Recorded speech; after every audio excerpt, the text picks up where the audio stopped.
Now we got to do a sound check, right? Let me do the sound check real quick. It should hopefully come up. It's not too bad. Now, here's the thing. If we're going to do this, I already know what part of the problem is. This whole situation. Somebody needs to be able to get acknowledgement for what? For heroes?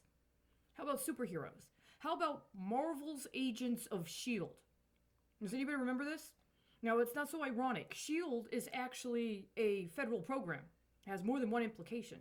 There is a Operation S.H.I.E.L.D. that has to do with assisting veterans and their families. There is also Operation Urban Shield, which during the around 2014, 2015, there was actually what were alleged to be a certain kind of deployment of domestic law enforcement efforts in cities around the country. This was specifically in California at the time, I remember that. This was distinct and different from Operation Jade Helm, which was a different series of alleged soft ops training exercises that were happening domestically in conjunction with law enforcement and the military. In California, it was an understanding of the Department of Homeland Security and some other form of security mechanism had engaged in processes regarding addressing matters internal. And so there were protests and there were a variety of different matters going on regarding this Operation Urban Shield. And this was in 2013, 2014. By 2015, we were really into the thrust of the 2016 presidential and congressional election season. And on October 12th of 2015, there was an episode of Marvel's Agents of S.H.I.E.L.D. I know because I watched it. And it was one of the most horrifying experiences I've ever had. I happened to be with somebody. I was in San Francisco. It was actually on Treasure Island in San Francisco. And the thing about Treasure Island is it is not at the time, it's not the same as being in San Francisco, where you have the same kind of electric system. And the energy provided and Treasure Island is actually provided by the Public Utilities Commission. It was at that time, which was distinct from the manner in which electricity was provided in the city. But I was on the island. And while I was on the island, I was sitting in the island and I was at a friend's house. And he had a big screen TV, a big screen plasma TV. And I didn't watch a lot of TV. I hadn't watched a lot. I'd stopped watching TV before I left the country. When I came back, I'm sitting there. And I am real time experiencing what happens. They were bioengineering people with that television show. I could see it. It was as if they were emitting some sort of a pulse through the actual television. And it was activating. It was as if a sort of pixelated program was being broadcast. And it was engaging with different energy centers of your body. And it was encoding them and activating them. It started with your face and your eyes. Then it went to your breast if you were a woman. I don't know if you were a man, what it was like. And then it actually went to your abdomen area. And then finally, it focused on your genitals. And you're sitting there. It was a very, very shocking experience. Because you were like, is this really happening? Right? This isn't really happening.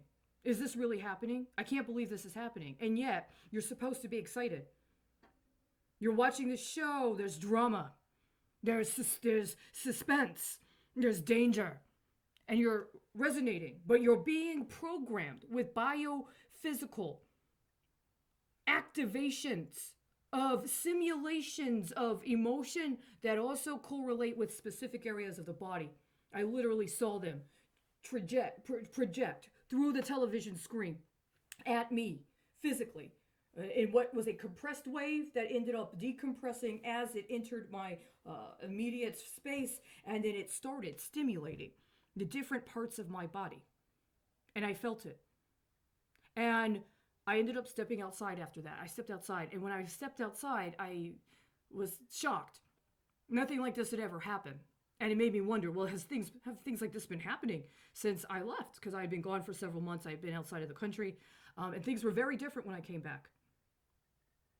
Something must have happened. I said to myself, something must have happened over the summer. Something happened in the summer 2015, and things are different. And so when this happened, it was the day after, it was this day, October 12th, 2015. And I remember why? Because of what happened the next day.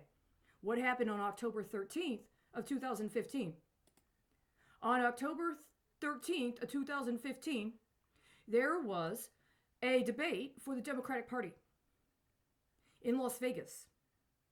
And what happened was that when the election season of 2015 was going on, I happened to be in a situation where I didn't have a permanent place to sleep, so I was staying at different people's houses for a different period of time. I could stay 1 week, and then after 1 week, they no longer had a place for me, right?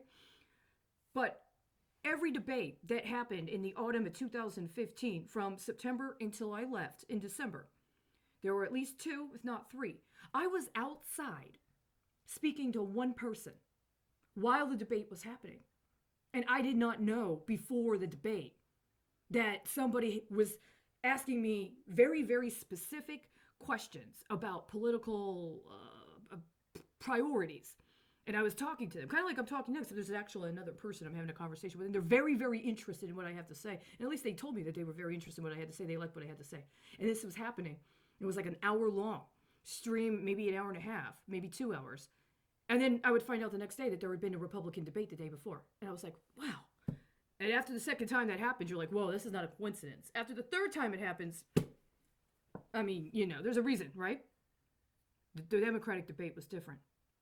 I watched it. Every single one of the candidates at the Democratic debate in October 13th of 2015 had a completely different broadband signature. They had a completely different currency going at the time. There was a moment in this debate where Hillary Clinton is speaking. And right as she's speaking, something happens, and she starts laughing. Nobody said anything about that. Why not? She wasn't the only one who had an incident like that. It wasn't the only one, was it? Now, the ironic thing is, right after the debate, they had some commentators that were speaking. They were giving their reflections on the debate. Does anybody remember how they characterized that specific Democratic debate? They were speaking as if it was some sort of sporting event. They were literally talking about it like it was a sporting event. How many people knew? How many people watched that and heard and understood what happened? October 13, 2015. How many people were electronically sexually assaulted on October 12th of 2015, but told they were supposed to enjoy it? Was it a form of electronic initiation to prepare and enhance you so that then you could demonstrate your party loyalty? That's what I mean by sex terrorism. That's what I mean by state-sponsored sex terrorism. I did not in any way, shape, or form consent to being sexually stimulated as part of my demonstration of candidate preference while watching a debate. And that's why, since then, I've not been in a position where I'm able to watch a debate. I've watched 3. I was homeless and on the streets. I was at a McDonald's. At the beginning of 2019. We are where we are. But that's exactly what I'm talking about. Nothing more, but nothing less.